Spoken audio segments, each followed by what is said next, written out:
इस कार्यक्रम के पुण्यार्चक हैं श्री मुकेश जैन, श्री राकेश जैन, श्री प्रदीप जैन, श्री सोनू जैन, पुत्र मनोज जैन, मनीष जैन, आकाश जैन, पुत्री रूपाली, सुमन, मोहिनी, केसर, परी जैन, आशा, अर्चना, अंजना एवं धारा जैन, पुत्रवधू Surabhi Jain, firm Vardhaman trading company, Vadodara, Gujarat.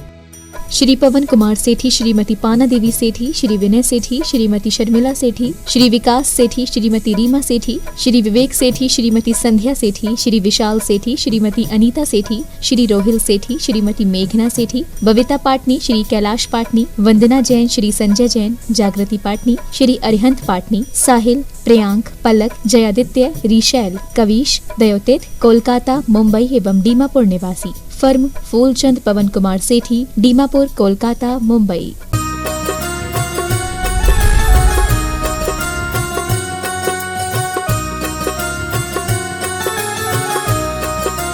बोले चिंतामणि पार्श्वनाथ भगवान की जय जय जय। बोले संत शिरोमणि गुरुवर आचार्य श्री विद्यासागर जी महाराज की जय जय जय। गुणायतन प्रेता शंका समाधान प्रवर्तक भावना योग प्रवर्तक प्रखर वक्ता परम पूज मुनिवर प्रमाण सागर जी महाराज की जय जय जय। बोले परम पूज मुनि श्री अरहं सागर जी महाराज की जय। आइए तीर्थराज संबेश शिखर की तलहटी में स्थित गुणायतन परिसर से गुणायतन ट्रस्ट परिवार और सहयोगी आपका हार्दिक अभिनंदन स्वागत करते हैं। और आइए शंका समाधान का कार्यक्रम हम और आप प्रारंभ करें। उसके पहले हम और आप परम पूज्य मुनिश्री का आशीर्वाद प्राप्त करेंगे और शंका समाधान का कार्यक्रम प्रारंभ करेंगे। हे मुनिवर नमोस्तु नमोस्तु नमोस्तु। परम पूज्य मुनिवर के आशीर्वाद से गुणायतन का कार्य तीव्र गति से चल रहा है। तीर्थराज संबेश शिखर में बनने वाला यह गुणायतन एक ऐसा आयतन है जो समग्र समाज के गुणात्मक परिवर्तन का आधार बनेगा। आप सबसे अनुरोध है इस महान कार्य में आप अपना योगदान अवश्य दें। हमें प्रसन्नता है कि हमारे आह्वान पर नए सदस्य गुणायतन से जुड़ते जा रहे हैं। आज भी हमारे पास कुछ नाम आए हैं जिन्होंने अपनी ओर से गुणायतन से जुड़ने का सौभाग्य प्राप्त किया है। आप सबसे अनुरोध है, यही अपेक्षा है कि आप इस पुण्य के कार्य में सहयोगी बढ़ते हुए और जिन्होंने सहयोग प्रदान किया है उनकी अनुमोदना करते हुए सम्मान करेंगे। संस्थापक सदस्य के रूप में सूत्रधार से संस्थापक सदस्य बनने का सौभाग्य प्राप्त किया है इंजीनियर अनिल कुमार जी, श्रीमती त्रिशला जी, एकता जैन, अरुण कुमार जी जैन, विदित जैन, वर्षिका जैन, बरेली, उत्तर प्रदेश। पहले ये सूत्रधार थे लेकिन आज इस गुणायतन के ट्रस्टी बनने का, संस्थापक सदस्य बनने का सौभाग्य प्राप्त किया है। बंधो, ये परिवार ऐसा है कि हमेशा जब भी यहाँ पर कोई आह्वान किया जाता हमेशा हमेशा सहयोग के लिए आगे रहते हैं। विधान में भी इन्होंने सहयोग प्रदान किया है और यहाँ पर जो शांति धारा होती है उसमें मासिक शांति धारा के रूप में भी पुण्य प्राप्त करने का सौभाग्य प्राप्त कर रहे हैं। जोरदार ताली बजाकर इनका सम्मान करें।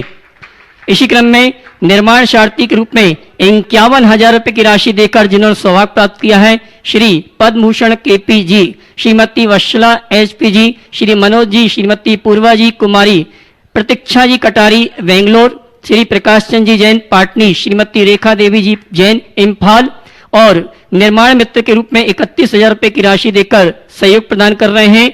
निर्माण निधि से निर्माण मित्र के रूप में डॉक्टर राजेश पंडितराव जी जम्बूरे, डॉक्टर नयना राजेश जी जम्बूरे, हर्ष राजेश जी जम्बूरे, पलाश राजेश जी जम्बूरे, औरंगाबाद महाराष्ट्र। इसी क्रम में श्री तिलक चंद जी जैन, धर्णेन जी, राजीव जी, सौरभ जी, पल्लीलाल अट्टूश वाले कोटा। इसी क्रम में बंधो निर्माण शार्थी के रूप में मेरे पास 51,000 रुपए की राशि में एक नाम आया है जिन्होंने अपनी ओर से घोषणा की है श्री पद्मभूषण के पी जे, श्रीमती वत्सला एचपी जी, श्री मनोज जी, श्रीमती पूर्वा जी कुमारी, प्रतीक्षा जी कटारी बेंगलोर, श्री प्रकाश चंद जी पाटनी, श्रीमती रेखा देवी जी जैन इम्फाल।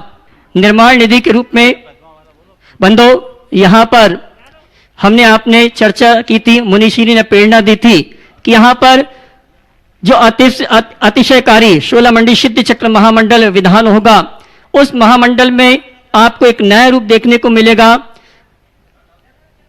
मारने का, और साथ में जो वेदिका है रजतमय वेदिका, और साथ में स्वर्णमयी जो आपका मारना है, उसके लिए हमने भाव बनाए और बहुत ही अच्छा प्रतिसाद मिला है। मेरे पास एक परिवार ऐसा आया जिसने अपनी ओर से इस अनुष्ठान के लिए विमान तो दिया है, मारना भी दिया है, और एक प्रतिमा के लिए 5 लाख रुपए की राशि भी देने की घोषणा की है। मकरोनिया सागर से गुणायतन ट्रस्टी श्री विजय कुमार जी, श्रीमती मंजुलता जैन, अनुज जी, हिना जी, आकाश जी, वर्षा जी, वाणी जी जैन सपरिवार, इन्होंने रजतमय विमान, स्वर्णमय मंडल और एक धातु की प्रतिमा देने का सौभाग्य प्राप्त किया है। निर्माण निधि के रूप में 11,000 रुपए की राशि के रूप में नाम आए मेरे पास। शांतिनाथ दिगंबर जैन महिला मंडल सागर, श्री सूरज कुमार जी, श्रीमती शांति जैन पांडुका, श्रेष्ठा बबीता जैन, यामिनी मनोज जैन पुणे, श्री प्रदीप कुमार, श्री बुद्ध सेन जैन पानीपत, संगीता सुनील गंगवाल, रेखा प्रवीण गंगवाल औरंगाबाद महाराष्ट्र। और इसी क्रम में आगामी 17 जुलाई से 24 जुलाई तक अष्टानी का महापर्व के अवसर पर अद्भुत, अतिशयकारी, अकल्पनीय सिद्ध चक्र महामंडल विधान प्रारंभ होने जा रहा है। और इस विधान के लिए हमें बहुत ही अच्छा लोगों का भावनात्मक जुड़ाव इस विधान से होता जा रहा है। रायपुर से श्री रमन जी जैन सपरिवार, इन्होंने अपनी ओर से विधान और गुणायतन के विकास के लिए 11,000 रुपये की राशि प्रदान की है। भोपाल से श्रीमती इंद्रकांता जी जैन धर्मपत्नी, सुरेंद्र कुमार जी जैन सपरिवार 21,000 रुपया। भोपाल से श्रीमती विंध्या जी मोदी, मंजू जी, अभिषेक जी, मानव जी, उन्नति जी मोदी, गुणायतन के विकास के लिए 11,000 रुपया। रायसेन से गुणायतन सूत्रधार सदस्य श्री विधान के निमित्त से गुणायतन के विकास के लिए रायसेन से गुणायतन सूत्रधार सदस्य श्री बुद्ध सेन जी, सुमलेश जी जैन एवं समस्त परिवार, इन्होंने अपनी ओर से 11,000 रुपये की राशि प्रदान की है। इसी क्रम में कोलकाता से श्री सुमेरमल जी, श्रीमती नर्मदा देवी चूड़ीवाल, इन्होंने जो कि गुणायतन ट्रस्टी हैं, इन्होंने विधान के लिए 51,000 रुपये की राशि प्रदान की है। जोरदार ताली बजाकर इनका सम्मान करें। इसी क्रम में दिल्ली से श्री सुशील जी जैन सीए, श्री हर्ष जी जैन एवं समस्त परिवार, इन्होंने भी विधान के माध्यम से गुणायतन के विकास के लिए 51,000 रुपये की राशि देने की घोषणा की है। भोपाल से श्रीमती इंद्रकांता जी धर्मपत्नी, श्री सुरेंद्र कुमार जी सपरिवार 11,000 रुपये की राशि प्रदान की है। इसी क्रम में मंदिर निर्माण हेतु 11,000 रुपये की राशि प्रदान की है। धुलियान मुर्शिदाबाद से श्रीमती मीरा देवी गंगवाल धर्मपत्नी स्वर्गीय अशोक कुमार जी गंगवाल, अनूप जी, देवांश जी जैन सपरिवार, इन्होंने 11,000 रुपये की राशि मंदिर निर्माण हेतु प्रदान की है। और भोजन व्यवस्था में 21,000 रुपये की राशि दिल्ली से श्रीमती तिलका जी जैन धर्मपत्नी स्वर्गीय श्री ब्रज मोहन लाल जी जैन। आइए इन्हीं सभी सूचनाओं के साथ इंदरचंद जी राकेश कुमार जी बेलारारा कोलकाता, इंदरचंद जी विधान के लिए राकेश कुमार, इंदरचंद जी राकेश जी बेलालारा, इन्होंने विधान के लिए बेलारारा, इन्होंने कोलकाता, इन्होंने विधान के लिए 11,000 रुपये की राशि प्रदान की। बहुत बहुत धन्यवाद। आइए बंधु, मैं ये कहना चाहूंगा कि आगामी 17 जुलाई से 24 जुलाई तक परम पूज्य मुनिवर के सानिध्य में यहाँ पर अष्टानी का महापर्व के अवसर पर सिद्ध चक्र महामंडल विधान प्रारंभ होने जा रहा है। हमारे मंडल लगभग पूरे हो चुके हैं। जिन्हें भी ध्वजारोहण करना है, मुख्य मंडल में 2 कलश स्थापित करना है, मुख्य मंडल में 2 अखंड दीपक स्थापित करना है। इसके साथ ही एक दिन की भोजन व्यवस्था के लिए राशि रखी गई है 1,01,111 रुपए की। एक दिन की द्रव्य व्यवस्था के लिए राशि रखी गई है 1,11,111 रुपए की।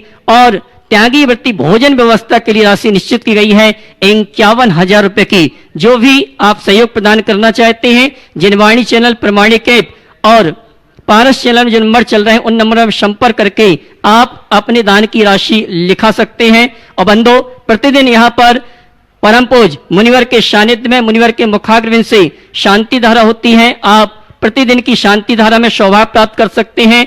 1 महीने की शांति धारा का पुण्यार्जक बनने का सौभाग्य प्राप्त कर सकते हैं। 1 महीने की शांति धारा के लिए राशि निश्चित है 51,000 रुपए की। 1 वर्ष की शांति धारा के लिए राशि निश्चित है 5 लाख रुपए की। सुख शांति समृद्धि के साथ साथ आप गुणायतन के विकास में भी सहयोग देकर ये शांति धारा करने का सौभाग्य प्राप्त कर सकते हैं। और आइए चलते हैं और आइए यहाँ पर जो उपस्थित हैं उनके प्रश्नों के माध्यम से संघ का समाधान का कार्यक्रम प्रारंभ करेंगे। मैं सबसे पहले आमंत्रित करूंगा विपिन सुनीता सेठी इंदौर, और इसके बाद तैयार रहेंगे तरुण प्रियंका मुंबई गुणायतन ट्रस्टी। नमोस्तु महाराज जी, नमोस्तु महाराज जी। अपना धर्म अपने हक के लिए लड़ना गलत बताता है कि सही? देखिए, अपना धर्म अपने हक के लिए लड़ने की जहाँ तक बात है, अपना हक लेना अच्छी बात है, लेकिन हक के लिए लड़ना भी तो एक सीमा में ही लड़ना है, समझिए। बाहुबली और भरत के बीच जो लड़ाई थी वो हक की लड़ाई थी, पर हमें ये भी देखना चाहिए कि हम लड़ाई किससे लड़ रहे हैं और हक में भी वजह क्या है। छोटी वजह से बड़ी लड़ाई कभी अर्थपूर्ण नहीं होती, इसलिए हमें चीज़ों को समझ करके ही सारे कार्य करना चाहिए, है ना। नमस्ते। तरुण प्रियंका मुंबई गुणायतन ट्रस्टी, उसके बाद तैयार रहेंगे मोहनलाल हीरा देवी गंगवाल गुणायतन ट्रस्टी गुवाहाटी। मुनीषी के पावन चरणों में मेरा और मेरे परिवार का बारंबार नमोस्तु नमोस्तु नमोस्तु। महाराज श्री, आज आपके पावन सानिध्य में पर्वतराज के दर्शन करने का सौभाग्य प्राप्त हुआ। बहुत ही अद्भुत अनुभव हुआ, शब्दों से नहीं कह सकते, इतना अद्भुत अनुभव हुआ। छोटे बच्चों ने भी इतने अच्छे से वंदना की, भाव में बहुत विशुद्धि हुई। महाराज श्री, ऐसा कौन सा पुण्य का उदय था कि ऐसा सौभाग्य प्राप्त हुआ, और ऐसा सौभाग्य बार बार मिलता रहे, उसके लिए क्या करें? नमोस्तु महाराज श्री। देखिए, एक लंबे अंतराल के बाद मेरा भी सुयोग बना कि आज वंदना हमने की, और बड़े आनंद के साथ वंदना की। एक लंबे अंतराल के बाद वंदना 2015 में मार्च में मैंने वंदना की थी, और इस बार के प्रवास में योग ही नहीं बन पाया। 2-3 बार सोचा, लेकिन निमित्त कुछ ऐसे आ गए कि योग बनते बनते बदल गए। इस तरह के वंदना आदि का लाभ बड़े पुण्य के योग से बनता है, और आज वाकई में वंदना में एक अलग अनुभूति हुई, एक अलग आनंद हुआ। सभी के मन में ऐसे ही आनंदानुभूति होनी चाहिए, ऐसा प्रयास करना चाहिए। आपने पूछा किस पुण्य के उदय से हुआ, अब जिस पुण्य के भी उदय से हुआ हो गया, और यही हमारे जीवन की एक बड़ी उपलब्धि है। और हमें बार बार वंदना हो, उसके लिए हर बार आने का भाव रखना चाहिए।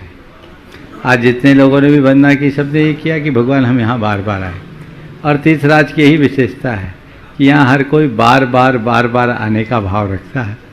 हमें भी ऐसे भाव रखने चाहिए, और भाव विशुद्धि के साथ की गई वंदना कर्म की बड़ी निर्जरा कराती है, इसमें कोई संशय नहीं।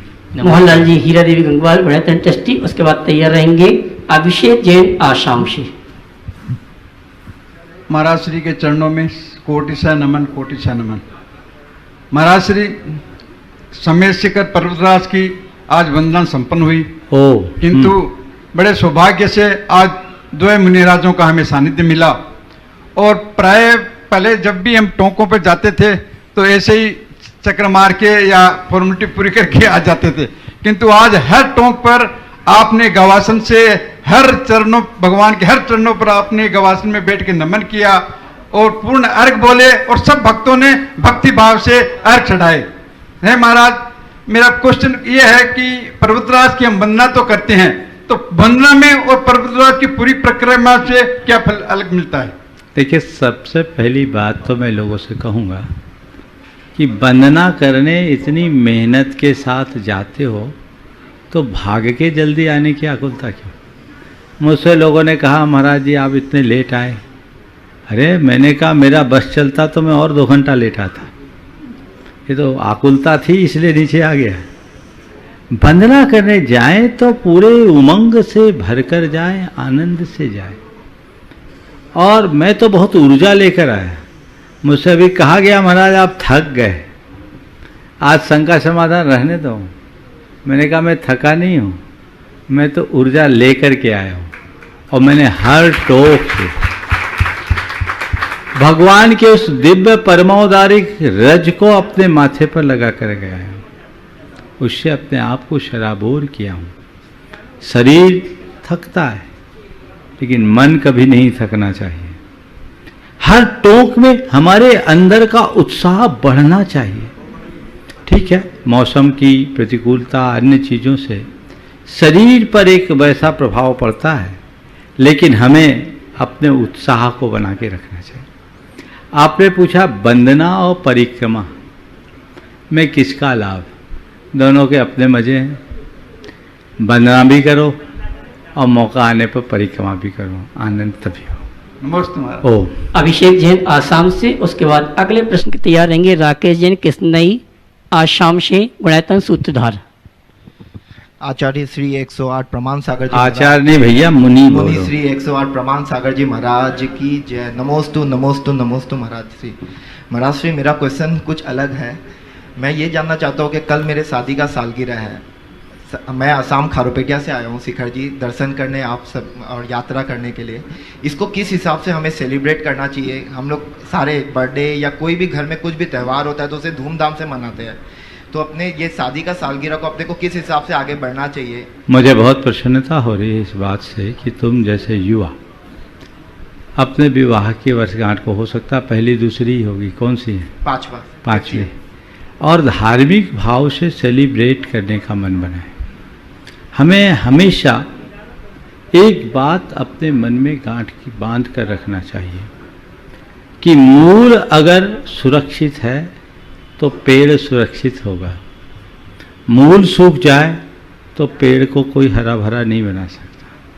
तो ये हमारी मूल है, हमें अपनी धार्मिक चेतना सदैव बरकरार रखनी चाहिए। और जीवन में जो भी अच्छा प्रसंग आए, उन अच्छे प्रसंगों में धर्म भावना से अपने आप को अभिसिंचित करना चाहिए। अपनी धार्मिक चेतना को और उद्दीप्त और प्रगाढ़ बनाना चाहिए। हमारी धार्मिक भावना जितनी प्रबल होगी, हमारे अंदर का उत्साह उतना बढ़ता जाएगा। इसलिए इसका प्रयास हमें निरंतर जारी रखना चाहिए। नमोस्तु नमोस्तु नमोस्तु महाराज। राकेश जैन कृष्णई आसाम, गुणायतन सूत्रधार। इसके बाद तैयार रहेंगे श्री सुमन रूपेन जी पाटनी, गया निवासी, बेंगलोर प्रवासी। नमस्ते महाराज जी। नमस्ते महाराज जी। प्रारंभिक अवस्था में महाराज जी हम लोग को कौन सा ग्रंथ का स्वाध्याय करना चाहिए? मैं सभी से कहूँगा, सबसे पहले यदि आपको अपने जीवन को बदलने के लिए कुछ पढ़ना है, 6 डाला को पढ़िए, केवल 6 डाला, उसमें निचोड़ है पूरे जीवन का। उसको पढ़ के समझ लो तो जीवन बदल जाएगा। समझ गए? और उसके आगे अगर किसी को पढ़ने की रुचि है, जानना है, जो अलग से ग्रंथों को पढ़ने में अनुकूलता महसूस नहीं करते, वे लोग जानिए जैन धर्म का मर्म के नाम से हमारे लगभग 40 व्याख्यान हैं, वो प्रमाणिक ऐप में उपलब्ध हैं, उसे सुन लीजिए। कितने व्याख्यान? 47 है। तो वो व्याख्यान क्रमबद्ध है, आप उन्हें सुन लीजिए। मैं समझता हूँ उसको अगर अच्छे से आपने समझ लिया तो जैन भूत धर्म की आधारभूत बातें आपको समझ में आ जाएंगी। वो बड़े व्याख्यानात्मक तरीके से है, प्रवचन की भाषा में है, सारा फंडामेंटल क्लियर हो जाएगा। फिर उसके बाद जैन तत्व विद्या की पूरी व्याख्या उसमें उपलब्ध है। अगर आपने इसे नियमित अटेंड कर लिया तो आपके अंदर ऐसी योग्यता आएगी कि जैन धर्म के किसी भी ग्रंथ को खोलेंगे आपको समझ में आ जाएगा। सुमन रूपेन जी पाटनी, गया निवासी, बेंगलोर प्रवासी। उसके बाद तैयार रहेंगे राकेश जी बेलालारा, कलकत्ता। नमोस्तु महाराज श्री। मुनिदेव के चरणों में कोटि से नमन करते हुए, ये प्रश्न मेरे छोटे बेटे का है। उन्होंने पूछा है कि ऐसा क्यों होता है कि अगर इंसान अपने हुनर के दम पर कुछ करना चाहता है तो उसे या तो वो सपोर्ट नहीं मिलता या उसे पूरी तरह से छोड़ दिया जाता है। एक इंजीनियर सीए अपनी नौकरी 6 साल बाद छोड़ता है या छूट जाती है, या फिर एक व्यापारी बिजनेस में लॉस खाता है, तो लोग सपोर्ट हर तरह से करते हैं। पर कोई अपने हुनर के बल पर अगर 7-8 साल भी अच्छा काम करता है और कहीं अटक जाता है तो लोग उन्हें तरह तरह का ज्ञान देना शुरू कर देते हैं। स्ट्रगल तो हर जगह होती है, तो फिर इस काम को लेकर भेदभाव क्यों?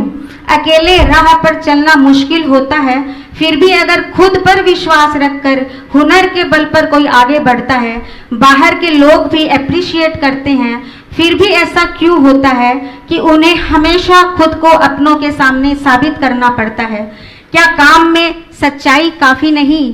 क्या हमें जीने का हक नहीं? क्या कुछ अलग हटकर सोचना गलत है? मुनिश्री, आपके मोटिवेशन की बहुत आवश्यकता है। देखिए, मैं इस संदर्भ में उससे कहना चाहूँगा, ये स्वाभाविक है। अगर लोग हमारे हुनर का, हमारी योग्यता का मूल्यांकन नहीं करते या हमें थोड़ा भी प्रोत्साहित नहीं करते, तो हमें इसे नकारात्मक दृष्टि से बिल्कुल नहीं देखना चाहिए, अपितु इसे खुद को साबित करने का एक अवसर के रूप में देखना चाहिए।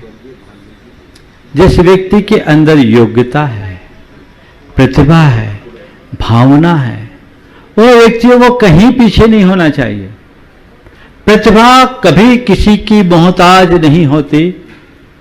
हमें परमुखापेक्षी होना ही नहीं चाहिए। आप दीपो भव के संस्कार को लेकर आगे बढ़ने का उत्साह रखना चाहिए। यदि हम ऐसा करेंगे तो जो आज आलोचना कर रहे हैं ना, कल वही प्रशंसा करने लगेंगे। आज जो असहयोग कर रहे हैं, कल वो पीछे चलने को तैयार हो जाएंगे। हम अपने आप को साबित करें, इसे एक अवसर के रूप में देखें, ताकि हम अपने जीवन को बेहतर बना सके, जीवन को ऊंचा उठा सके। उसे बोलिए, तनिक भी हताश मत होइए। अगर तुम्हारे सामने का एक दरवाजा बंद हुआ है तो तय मानो कि दूसरा दरवाजा खुलने वाला है।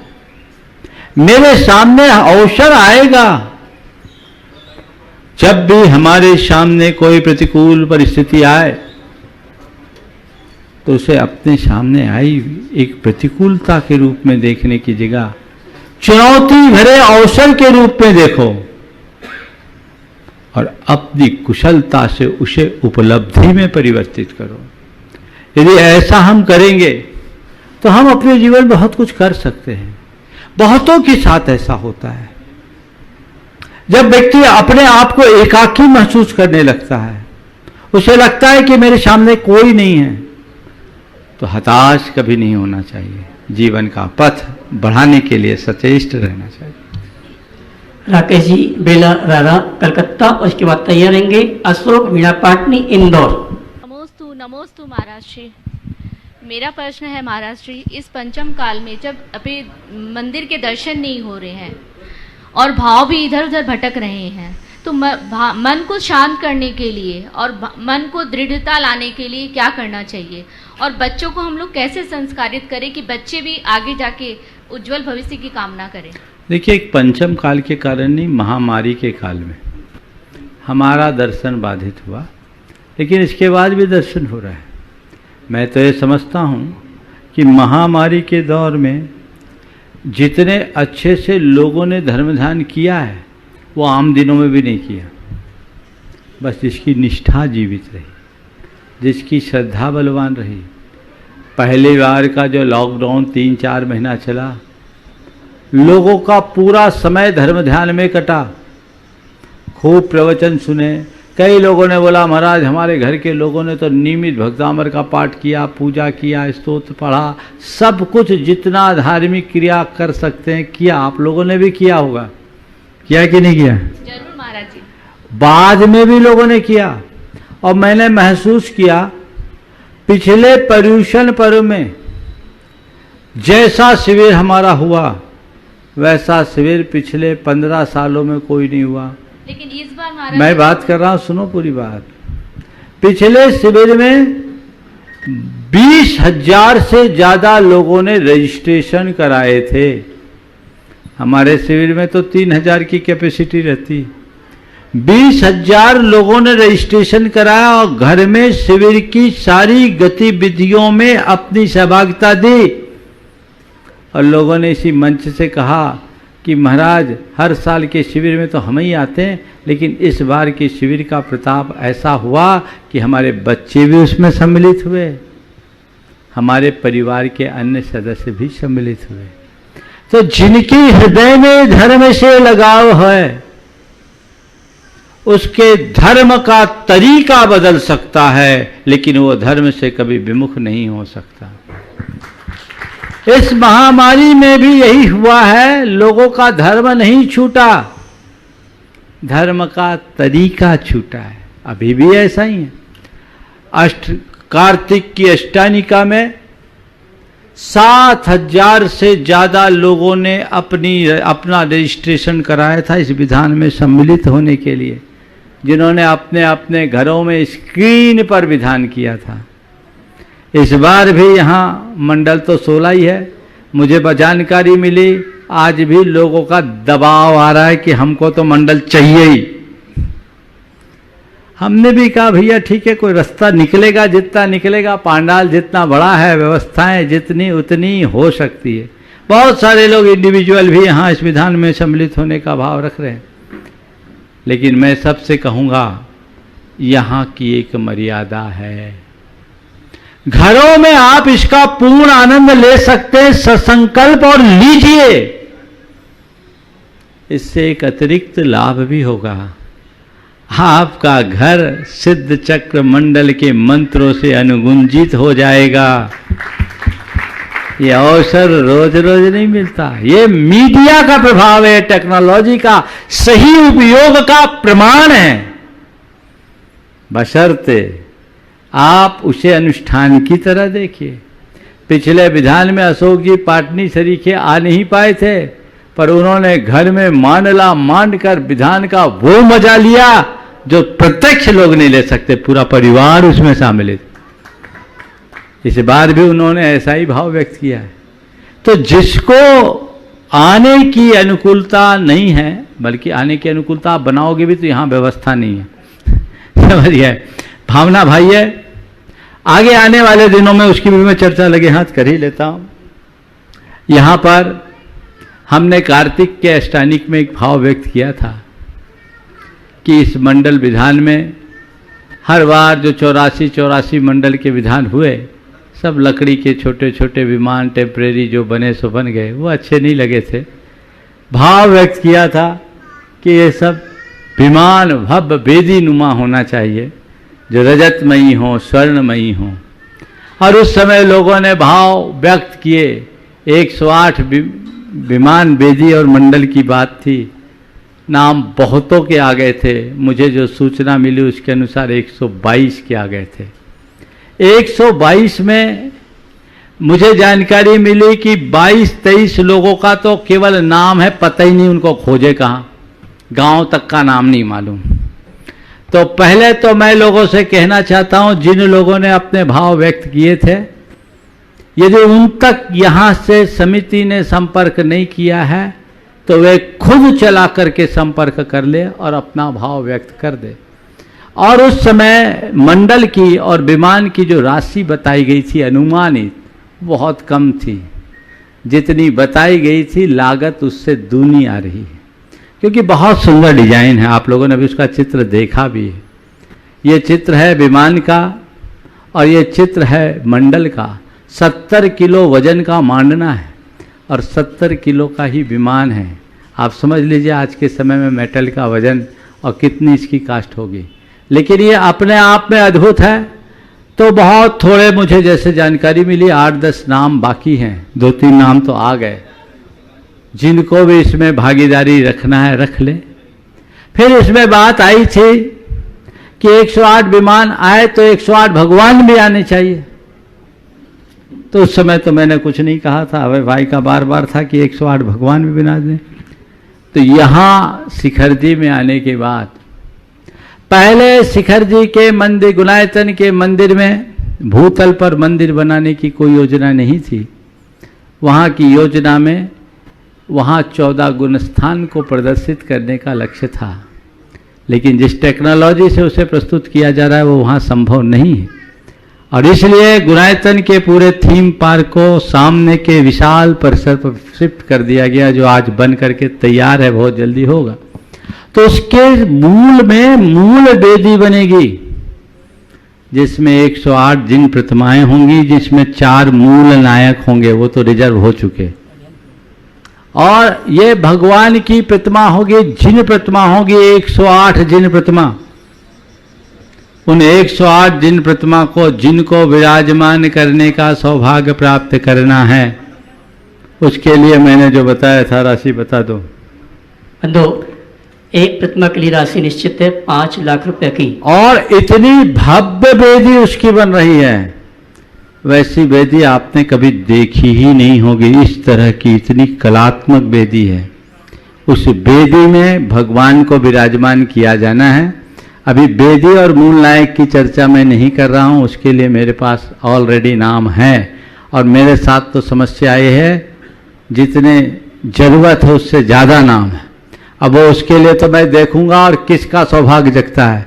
लेकिन ये 108 जिन प्रतिमा जिनको अपने हाथों से विराजमान करना है, वो आप ही अपने जितनी जल्दी है वो कर लें। और मुझे याद है बहुत सारे लोगों ने मुझसे पहले भी बोला था, तो मैंने कहा था भाई जब मैं सोचूंगा पहुंचूंगा प्रतिमा जी विराजमान करने की योजना बनेगी तब याद दिलाना। तो मेरे पास किसी का कोई रिकॉर्ड नहीं है। जिनको भी, हाँ, जिनको भी करना है इसमें नाम दे सकते हैं। और इसमें पहली प्राथमिकता उनको हम देंगे जिन्होंने मंडल और विमान का पुण्यार्जन किया है, तो उनका पूरा सेट हो जाएगा। फिर इसके बाद जो बचेगा आम लोगों को होगा। आप लोग, चूंकि अभी तक तो औपचारिक रूप से घोषणा हुई नहीं थी, परसों भी एकदम आखिरी में इसका उल्लेख हुआ था। ये एक अद्भुत निमित्त है। गुणायतन के मूल जिनालय में श्री जी को विराजमान करने का सुअवसर पूरे देश भर के लोगों को मिल रहा है। सहस्कूट जिनालय में बहुत लोगों का भाव था, हाँ बोलो, बहुत लोगों का भाव था, वे रह गए हैं, वे भी इसमें सम्मिलित हो सकते हैं। तो बहुत मुझे मालूम, आज बोला हूं, कल तक ये पूरा हो जाएगा। इसमें नाम ही नाम है, इसका नाम घोषित कर दीजिए। एक नाम शकुन दीदी का भी कर दीजिए, मंडल, विमान और भगवान तीनों। अभी मेरे पास 5 नाम आए जिन्होंने अपनी ओर से मूर्ति देने का सौभाग्य प्राप्त किया। लेकिन एक सौभाग्यशाली बहन शकुन दीदी, उन्होंने अपनी ओर से विमान भी दिया है, मारना भी दिया है और एक प्रतिमा के लिए 5 लाख रुपए की राशि देने का सौभाग्य भी प्राप्त किया है। जोरदार ताली बजाकर उनका सम्मान करें। और एक नाम मेरे पास आया है श्रीमती चंद्रकला जी पाटनी, गुणायतन ट्रस्टी, जिन्होंने अपनी ओर से यहाँ पर जो चांदी का विमान बनना है उसके लिए स्वीकृति प्रदान की है। मात्र 14 है, उसमें से एक नाम इनकी ओर से आया है। बहुत बहुत धन्यवाद। और एक प्रतिमा के लिए और एक मारना के लिए भी इनकी तरफ से स्वीकृति प्रदान, कुल मिलाकर पूरा सेट इनकी तरफ से हमें प्राप्त हुआ है। अभी अभी मेरे पास 4 नाम आए हैं 4 मूर्तियों के लिए, जिन्होंने अपनी ओर से 5 लाख रुपए की राशि देकर गुणायतन के मूल वेदिका में 108 जो प्रतिमा विराजमान होनी है उसमें से सौभाग्य प्राप्त किया है। श्रीमती बिमला देवी पांड्या, माता श्री किरण जी काला, स्मृति स्वर्गीय मानमल जी पांड्या कोडरमा, इन्होंने एक प्रतिमा के लिए कोलकाता, इन्होंने एक प्रतिमा के लिए 5 लाख रुपए 3 महीने पहले से इनका रिजर्व था। आज इनके नाम की घोषणा हो रही है। मेरे पास दूसरा नाम आया है विजय कुमार मंजुला देवी सागर, इन्होंने भी एक प्रतिमा के लिए 5 लाख रुपए की राशि देने की घोषणा की है। इसी क्रम में जिनकी राशि हमें पूरी प्राप्त हो चुकी है, कोटा निवासी श्रीमान शीतरमल जी शावला कमलेश जैन, इनके गुणायतन ट्रस्टी, इनके परिवार से भी एक प्रतिमा के लिए 5 लाख रुपए की राशि घोषित की गई है। सतीश जी मोदी, कल सबकी लिस्ट बन जाएगी विधिवत, आप सबके नाम घोषित हो जाएंगे। मुझे पता था यहाँ घोषणा करने की देर है, लोग तुरंत कर लेंगे। आप लोग जिसके जल्दी, जितनी जल्दी आप इसे अवसर पाना चाहें आप करिए, अपने अपने नाम दीजिए और ये बहुत जल्दी विराजमान होने, हाँ अपने डिटेल भेज दीजिए। कल सबका विधिवत अनाउंसमेंट हो जाएगा। अभी शंका समाधान को बीच में रोकना मुझे उचित नहीं लग रहा है, इसलिए जितने लोग हैं व्हाट्सएप जो जितने नंबर आपके पास है आप अपना डिटेल केवल व्हाट्सएप पर भेजिए। उसकी पूरी लिस्ट बन करके कल के सुबह के प्रवचन में और शाम के शंका समाधान में उन सबका उल्लेख हो जाएगा और वो बता देंगे उनका पूरा डिटेल, वो अपना पूरा डिटेल समेत भेज दें। ऑफिस से आपके पास विधिवत संपर्क होगा और उसके बाद इस मंच से उनकी घोषणा होगी। जिनको भी करना है वो कल ही अब घोषणा करेंगे, कल करेंगे सबका। चलिए सभी के नामों की घोषणा तो मैं आपके प्रश्न का उत्तर दे रहा था, एक मिनट उत्तर दे रहा था कि कि ये अवसर है बच्चों में संस्कार कैसे डाले। संस्कार तो एक दूसरे को देख के होता है। आज मेरे साथ वरुण, थोड़े खड़े हो जाओ, इनका पूरा परिवार, प्रियंका, मुनीश और पुरुदेव, 4 साल का बेटा, 3 साल का बेटा, 3 साल का है ना, क्या भाव से वंदना किया। ये किससे? उस छोटे से बच्चे ने ये संस्कार, ये YouTube के माध्यम से सब चीजें सीख गया, खुद YouTube चलाता है, उसको दर्शन पाठ, सारे भजन। और आज आपको बताऊं, उस बच्चे ने, उसकी फोटो दिखा दे भाई, अभी तो थक गया होगा। उस बच्चे ने जितने भाव से मैंने वंदना की ना, उतने ही भाव से उसने भी की है। और हर टोक पर उसने अपनी भाषा में भगवान की पूजा की है। ये होते हैं संस्कार। तो हम लोग संस्कार डालने की बातें करते, खुद क्या करते पहले ये भी हमें देखना पड़ेगा। एक संस्कारित माँ बाप ही संस्कारित बच्चों को जन्म दे सकते हैं। हम एक तरफ संस्कारों की बातें करते हैं और दूसरी तरफ हम दूसरे तरह की बातें करने लगते हैं, तो गड़बड़ हो जाता है। मैं ऐसा नहीं कह रहा हूँ कि आप में संस्कार नहीं, पर मैं आपके सवाल के माध्यम से यही कहना चाह रहा हूँ कि हम खुद में संस्कार डालें तो हमारे बच्चे जरूर अनुकरण करेंगे। मुंबई जैसे महानगर में रहते हुए, एक मल्टीनेशनल कंपनी के बहुत हायर पोस्ट में रहते हुए भी संस्कारों को मेंटेन किया जा सकता है, बशर्ते हमारी प्राथमिकता वैसी हो। अगर हमारी प्राथमिकता सही होगी तो सब कुछ सही होगा, इसलिए वैसा देखना चाहिए। बंधु, यहाँ पर जो मूर्ति की चर्चा की गई है, मैं यही कहना चाहूँगा, जिनवाणी पारस चैनल और प्रमाणिक ऐप पर जो नंबर चल रहे हैं, उन नंबरों पे आप अपनी पूरी सूचना प्रेषित करें। साथ ही आपने सपरिवार फोटो भी यहाँ पर भेजें, जिससे हम चैनल पर उनके फोटो को भी दिखा सकें। आइए अगले प्रश्न भी तैयार रहें। मैं आमंत्रित करूंगा राजेश पूनम जैन, पूना गुणायतन ट्रस्टी, उसके बाद डॉक्टर प्रदुम जैन, दिल्ली। नमोस्तु गुरुदेव। गुरुदेव, आज आपके सानिध्य में तीर्थराज समीर शिखर जी की वंदना करने का सुयोग प्राप्त हुआ। बहुत ही आनंद की अनुभूति हुई। पूरा दिन आपके साथ वंदना करने में हमारी खुद की विशुद्धि भी बढ़ी। गुरुदेव, ये तो मेरा अनुभव था, परंतु मैं आपके मुख से जानना चाहूँगा कि एक किसी भी तीर्थ स्थान की जो वंदना है वह स्वयं अकेले करने में या परमेष्ठी भगवान के सानिध्य में करने में क्या अंतर आता है? अकेले जब हम करते हैं, हमारे भावों में अनेक प्रकार के उतार चढ़ाव आते रहते हैं, हम 10 तरह की बातें सुनाते रहते हैं।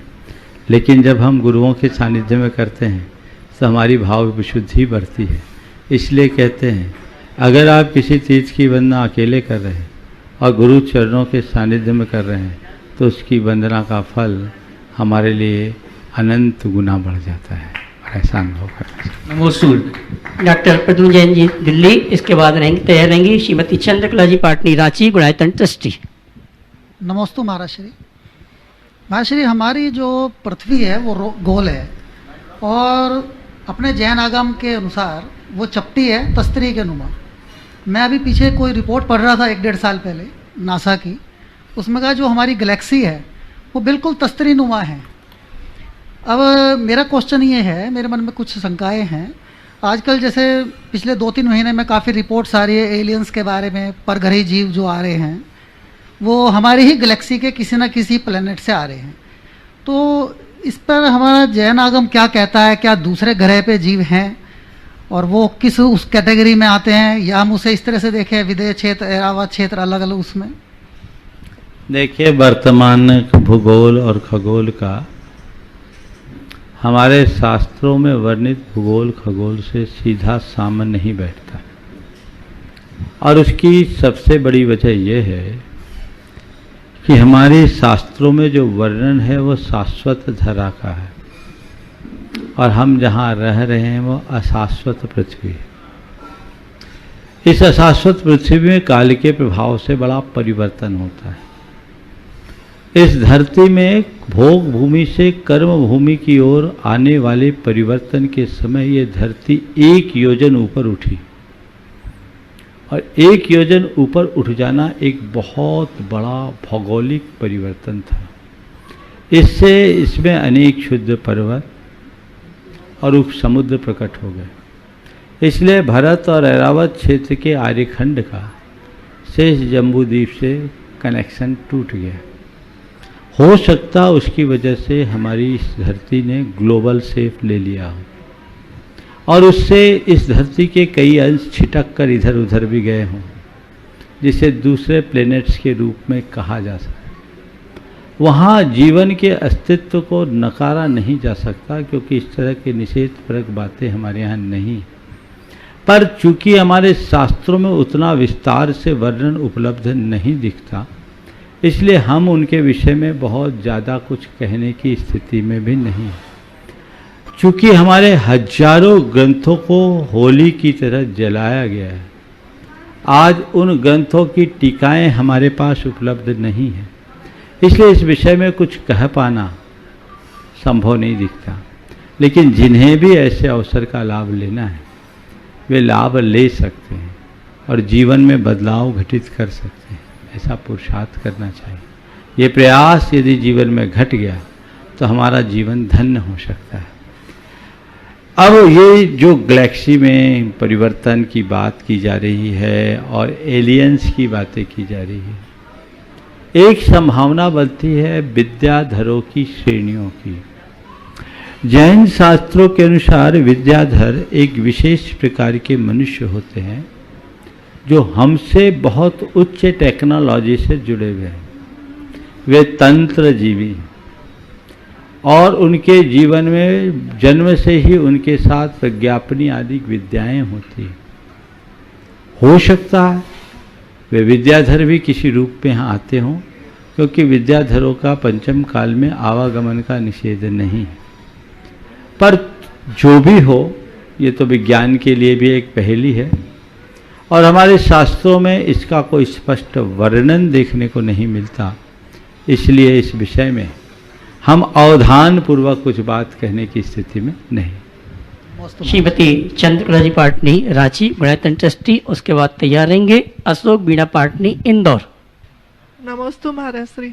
अंतर विश्लेषण करने के बाद भी इंसान का ईगो अच्छा कार्य ना करने दे तो इंसान क्या फिर से बोलिए।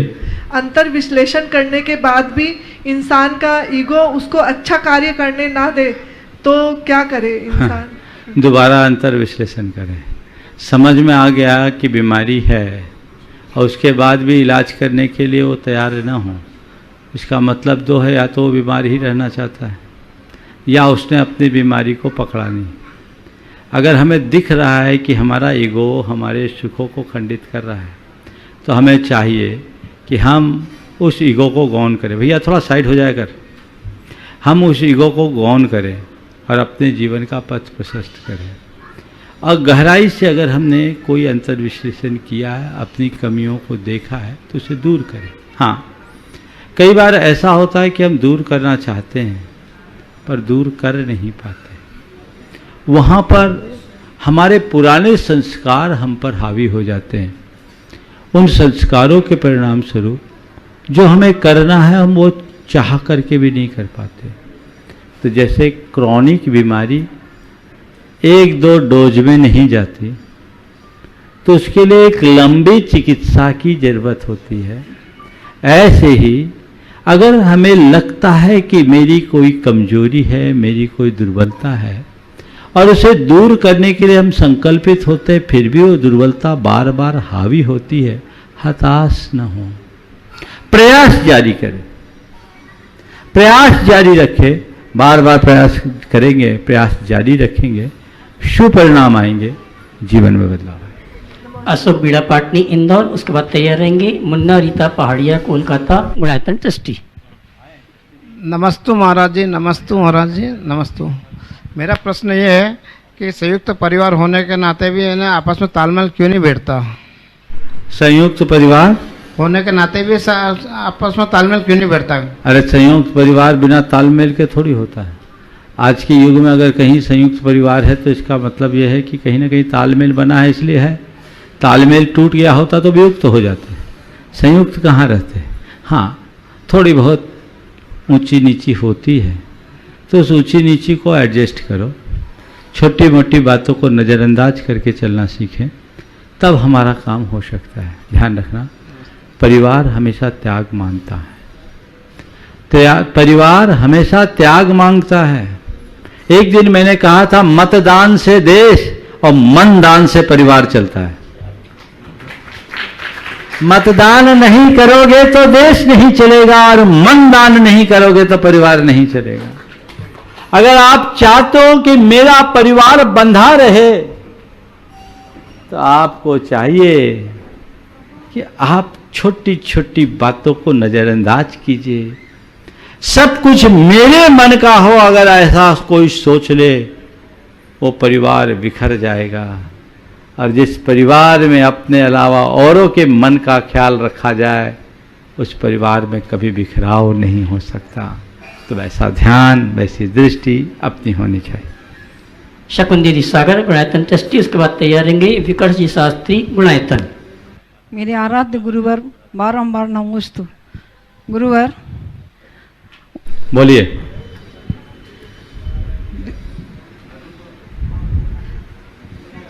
बोलो, भूल गए। चलो चलो चलो चलो। हाँ, गुरुवर के चरणों में कोटि कोटि नमोस्तु नमोस्तु नमोस्तु। गुरुदेव, मेरा प्रश्न यह है कि जब कोई व्यक्ति एक बड़े स्तर पर पहुंच जाता है, तो उस स्तर में पहुंचने के बाद उसकी प्राथमिकताएं बदल जाती हैं। तो व्यक्ति स्वभावता से वो चाहता नहीं है, लेकिन फिर भी वो अपने रिश्तेदारों को पर्याप्त समय नहीं दे पाता या पूछ नहीं पाता है। तो वह व्यक्ति जब बड़े स्तर में पहुंचता है, तो वो कैसे अपने रिश्तेदारों को, परिवार में अपना समय दे, कैसे वो अपने आप को सामंजस्य स्थापित करे? देखिए, दो बातें। कोई कितना भी बड़े स्तर पर क्यों न पहुंच जाए, हमारी कुछ प्राथमिकताएं होनी चाहिए और उसे कभी नहीं खोना चाहिए। मैं अपना उदाहरण देता हूं। मेरी व्यस्तताएं बढ़ी है, आप लोगों के कहे अनुसार दायरा भी बड़ा हुआ है, लेकिन इन सब में मेरे आवश्यक मेरी प्राथमिकता है, मेरा संघ मेरी प्राथमिकता है। मैं उनके लिए हर स्थिति में समय देता हूं, उसके बाद दूसरे। यदि मैं और बातों की इस वृद्धि में अपनी आवश्यकों को गौण कर दूं और अपने संघ को समय न दूं, तो मैं समझता हूं न मैं अपने साथ न्याय कर पाऊंगा, न ही अपने संघ के साथ। इसी तरह व्यक्ति जीवन में कितना भी आगे क्यों न बढ़ जाए, अपने घर परिवार के लिए जो अपेक्षित समय है वो देना चाहिए। हाँ, लेकिन इसके बाद कई लोगों को असंतोष होता है। मैं अपने ही से कहता हूँ, भक्तों को बहुत तकलीफ होती है आजकल। महाराज जी आपसे समय नहीं मिलता, महाराज जी आप मिलते ही नहीं हो। अरे मेरे पास खुद ही समय नहीं, तो तुम्हें समय कहाँ से दूं? मैं डेली 3 दफे आप लोगों को भरपूर समय देता हूं। कितना समय दूं? 1 घंटा सवेरे का प्रवचन बिना नागा, शाम का शंका समाधान बिना नागा। थकने के बाद भी लोग कह रहे थे महाराज थके रहने तो नहीं भाई, खुराक लोगों को देनी चाहिए, इसमें हमारी थकान भी उतर जाएगी। और मध्याह्न की कक्षा। अब इसके बाद भी लोगों को लगे तो भैया हम दर्शन देने की वस्तु तो नहीं, हम एक साधु हैं। हमारी पहली प्राथमिकता अपनी साधना, अपनी चर्या, अपनी क्रिया है, और जिन उद्देश्यों के लिए हमने समाज को प्रेरित किया है उसकी पूर्ति है। अगर इसमें अपेक्षा है, पहले तो महाराज के पास जाते थे बहुत टाइम मिल जाता था, अब तो टाइम ही नहीं मिलता। तो पहले 10 आते थे, अब 1000 आते हैं, तो 10 का टाइम 1000 में बटेगा कि नहीं बटेगा? और तुम सच्चे भक्त हो तो तुम्हारे मन में इसका विकल्प ही नहीं आना चाहिए। तुम्हें और खुशी होनी चाहिए। और हमें क्या, हम तो उनसे भावना भाकर मूक प्रेरणा पा लेते हैं। कई लोग मेरे से कहते हैं महाराज जी आपसे जो पूछना होता है कहीं ना कहीं आपके शंका समाधान में या प्रवचन में बात आ जाती है, हमको समाधान मिल जाता है। ये है भक्ति। अपनी शकल दिखाने का नाम भक्ति थोड़ी है। तो ये चीजें बदलनी चाहिए, लोगों को भी बदलना चाहिए। इसी तरह परिजनों, रिश्तेदारों, मित्रों को भी अपना दृष्टिकोण बदलना चाहिए। हमेशा एक बात ध्यान रखना चाहिए, बड़े लक्ष्य की पूर्ति के लिए छोटे हितों का त्याग करना पड़ता है। मैं पुनः दोहराता हूं, बड़े लक्ष्य की पूर्ति के लिए छोटे हितों का त्याग करना पड़ेगा। अगर आप छोटे हितों को पकड़े रखोगे तो बड़ा लक्ष्य कभी भी हासिल नहीं होगा, चाहे लोक हो या लोकोत्तर। समझ गए? तो तुम्हारे सवाल के माध्यम से मैं आज उन लोगों के लिए भी, अब ये शिखर जी है, मालूम यहां किसी का कोई शेड्यूल ही नहीं है, जब आओ तब दर्शन। अरे भैया, मेरा भी तो कोई समय एक फिक्स है, आप आओ। मैं सब भक्तों से कहता हूं, हमारा सुबह के प्रवचन का टाइम एकदम फिक्स है, शाम के शंका समाधान का समय फिक्स है, दोपहर के क्लास का समय फिक्स है 3:30 बजे का। इस समय तो आपको दर्शन मिल ही जाएंगे। इसके बाद आहार के बाद 10-15 मिनट में लोगों को देता हूं, आप इसमें समय लीजिए, दर्शन कीजिए और फिर अपने आप में संतोष कीजिए। इसके अतिरिक्त आपको कोई और समय चाहिए तो पहले निवेदन कर लीजिए, मैं उपलब्ध हूं तो कर लीजिए। कई लोग तो सुबह से मेरे पास शौच में आकर के समय ले लेते हैं। समय आपको लेना पड़ता, मैं देता नहीं, दे भी नहीं सकता। अब इसके बाद आपको कोई शिकायत नहीं होनी चाहिए कि हम गए थे वहां तो दरवाजा बंद था, तो क्या खुला रहेगा? हम तुम्हारे पास दुकान लगा के थोड़ी बैठेंगे भाई, हमको कोई सब्जी बेचना है, हमें अपना काम करना है। इसलिए सभी भक्तों को आज तुम्हारे सवाल के माध्यम से कह रहा हूं। मुझे सुभाष जी बार बार बोलते हैं, महाराज जी लोग आते हैं हम लोगों से नाराज हो जाते हैं, आपकी तरफ से इंस्ट्रक्शन है हमारे कार्य में व्यवधान नहीं करो, और यहां लोग आते हैं। तो भैया आओ ना, ये टाइम मिला कर आओ, जिसको मुझसे मिलना। ये 3 टाइम मैंने दे दिया, इसके 2-5 मिनट आगे पीछे आ जाओ। अब आहार देने जो चाहते सब, तो भैया पहले तो लेते थे हम 300-300 से, अब महामारी में क्या चाहते? तुम आहार दे के हमें बीमार करना चाहते हो क्या? भावना भाव, आ जाओ, जिसको भी आहार देना है आओ यहां। 15 रोज रहो, 10 रोज रहो, 8 रोज रहो, अपना चौका लगाओ, आहार दो, सबसे लेंगे, ले ही रहे। देश काल के अनुरूप सारी व्यवस्थाएं होती है, इसलिए इन बातों को लेकर मैं ये संदेश बहुत दिन से देना चाहता था, आज अच्छा हुआ निमित्त आ गया। इस संदेश को आप सब लोग सुन लो।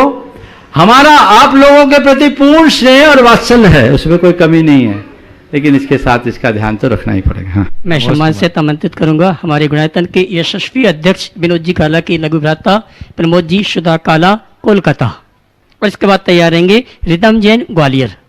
नमोस्तु नमोस्तु नमोस्तु गुरुदेव। महाराज श्री, मेरा ही प्रश्न है कि अभी कोविड काल के समय में बहुत अच्छे दिन बिताए हैं हमने, बहुत अच्छी पढ़ाई करी धर्म की। हाँ बोलो। कोविड काल के समय में बहुत अच्छे धर्म ज्ञान प्राप्त हुए, चारों तरफ से लिंक जुड़े, बहुत अच्छी टीवी के माध्यम से बहुत से ज्ञान प्राप्त हुए।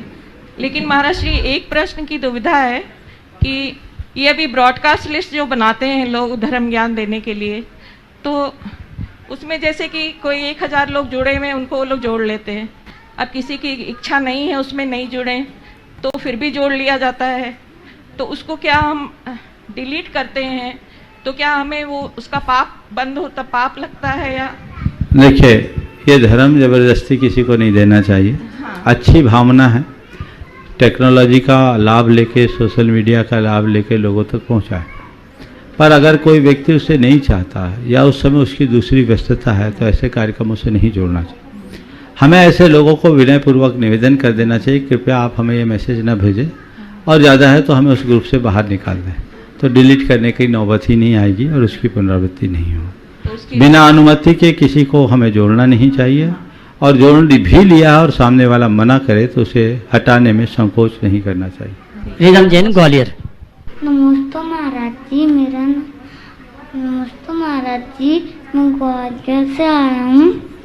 मेरा सवाल ये है, जब मैं पहाड़ों पे जाता हूँ तब गलत से जीव हिंसा हो जाती है, तो हमें क्या बोलना चाहिए? भगवान से क्षमा मांग लेना चाहिए और आगे सावधानी रखना चाहिए। ओम शांति।